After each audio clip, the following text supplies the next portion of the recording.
How y'all doing, Book Spring Peace Bros? So, last week I talked about my top 5 favorite books. Today I'm gonna go over my top 5 least favorite books. Now keep in mind, I believe all books bring peace. So, I don't have a lot of hated books, and I don't like the word hated, but there are some books that I've read that I just dreaded reading and couldn't stand them. Now, there's actually a few that are very controversial, and I'll explain my reasoning why. And there may be parts of a book that I absolutely love, and then there are some that I just downright hate. My fifth least favorite book that I've read is Fahrenheit 451. And y'all are probably thinking that's really weird. Why would you do that? It's an all-time classic, and I'll just explain something. I love the beginning of this book. I mean, it is absolutely fantastic. All the way, let's see, I think if I remember correctly, there's like 3 parts. Something like that. I love the first 2 parts of the book, if I'm right, because they cover this dystopian world fantastically. And the story's fantastic. The way everyone interacts, I mean, it's just gold, pure golden. And if it had only been the first 2, I would have loved it. But the part 3, where it gets really obscure, where you have to run off and then memorize entire chapters of a book, maybe that just goes beyond my head. Maybe I'm just being a stupid head. You stupid! And if so, please leave me your reasoning in the comments as to why part 3 is so significant to this book. Because at the current moment, it's not my favorite. But I do say, I will say that it is one of my favorite dystopian novels all the way up to part 2. My 4th least favorite book is Cold Sassy Tree. Now, we had to read this for school, and I was so confused as to why we were having to read it for school. There is no significance in this book whatsoever that teaches anything, if that makes sense. Because, I mean, look at this cover. What do you think that this book is about based on this cover? Oh my gosh! Oh my god! It's about a small southern town. And what do you happen in small southern towns? Scandals. Can you guess what the scandal's about? Oh my goodness. It's about an old man marrying a young woman. I know. And I mean, it really is just like a compilation of a bunch of different stuff all into one little book. And I mean, if you were a housewife and you were really bored and you're from the South, then you would probably eat this up because, I mean, it takes place early 1900s. And I mean, there's nothing bad in it.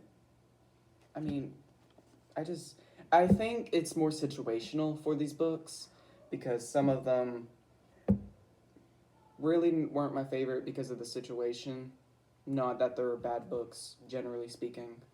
So, this next book I unfortunately do not possess currently. I read it in a library. But I'm going to explain something. My 3rd least favorite book is the Wonder book on the back of this one. I only have the Augie and Me 3 Wonder stories. I mean, I haven't even finished reading this book because I got so bored. But when I read Wonder, I thought, wow, this is a really good book. It's very empowering. It's very sweet.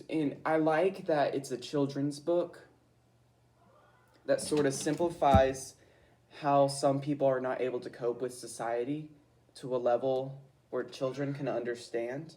And I thought that was very impactful and very moving, and I think that there was a lot of deeper meaning behind the book than just meets the eye.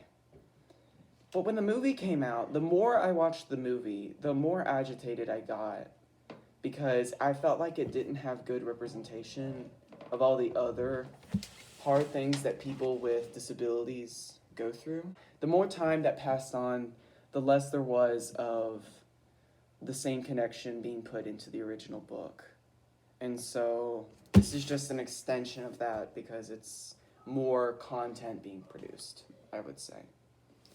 And I mean, I haven't even fully read this, so I probably can't say anything, but that's just my perspective. And so, a lot of the old fairy tales, they have deep, deep, deep, deep, deep meaning behind them. The, the little nursery rhyme, Ring Around the Rosie, it's about literally the bubonic plague. And I read something about, I was watching that Puss in Boots movie with that big fat guy, what's his name? Lil Jack Horner. Yeah, you can't get enough. Bacon, y'all, it's full of bacon. Lunch, bacon. I love him so much. But I was reading him up, and it's that like little bitty nursery rhyme thingy, and it was about an economic crisis in Europe, and I got really confused. And so I like stories that have deeper meaning than what they are. So that's why I'm a big fan of classics, because they have a lot more to it than meets the eye. And it's that appreciation of books that I really love. That's why symbolism is my thing. So when y'all read Deception, y'all gonna know that there's gonna be a lot of symbolism. Stay hydrated. I don't have my black water bottle today, so bear with me. My second least favorite book is this one. I picked it up at Books A Million, thinking, oh, scary novel. And so I was reading it, and boring. I mean, this book was so boring. I dreaded reading this book. And I was reading a Stephen King novel after this, and I was like, oh, I just want to finish it. I mean, it was so boring. I mean, if you were some forensic scientist reading this, it'd probably be super fascinating. Like, oh, yes. The millimeter count is approximately equivalent to this one. We just have to use a centrifuge, blah, blah, blah, blah, jargon. And I mean, the story, it was only lasted 60 pages. And so if y'all write these kind of books and stories, make them interesting. Like one book I forgot to mention, The Immortal Life of Henrietta Lacks. Love that book. And I mean, I think it's interesting that the author sort of scooted her story into getting the information about Henrietta Lacks into the story. But it makes it a really good story, and I guess it's a journey of self-discovery for her, which I really appreciate. And I think that it's a good book overall. I really do like that book, even though it sort of scoots away from the purpose of it. Now on to my least favorite book. Y'all are going to yell at me for it, but I'm going to say it. My least favorite book is The Giver. Hold up. Wait a minute. I liked some dystopian novels, but this one, I felt like it could have been better. Like, there was one example. Chapter 5, it talks about, it's a very graphic chapter. Let's just leave it at that. Y'all can look it up yourselves.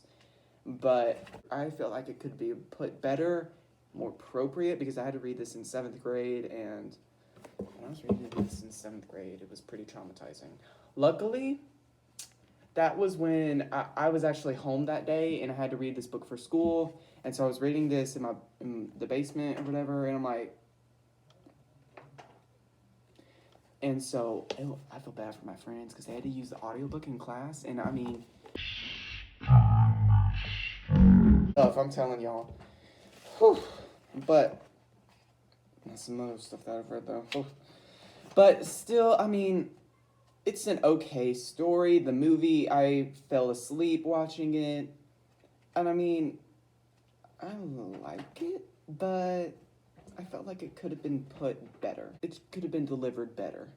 It's a good present, but it could have been put in a better box. You know what I'm trying to say? So, those were my top 5 least favorite books, and they will probably very change because I am young and I have not read every single book in the world, and I haven't read any of the politically controversial books yet, which will be interesting. So if y'all have any more video suggestions, please let me know. because I always love listening to my books bringing peace, bros. Don't forget to stay hydrated. Stay tuned for Deception coming out. Lord forbid, whenever that's going to be. And y'all keep in mind, Cedra Beast is no longer going to be posting videos anymore of her first album. I'm sorry, but she said enough is enough, and there's no more of that. So, need to keep y'all posted. Have a good day. See y'all later.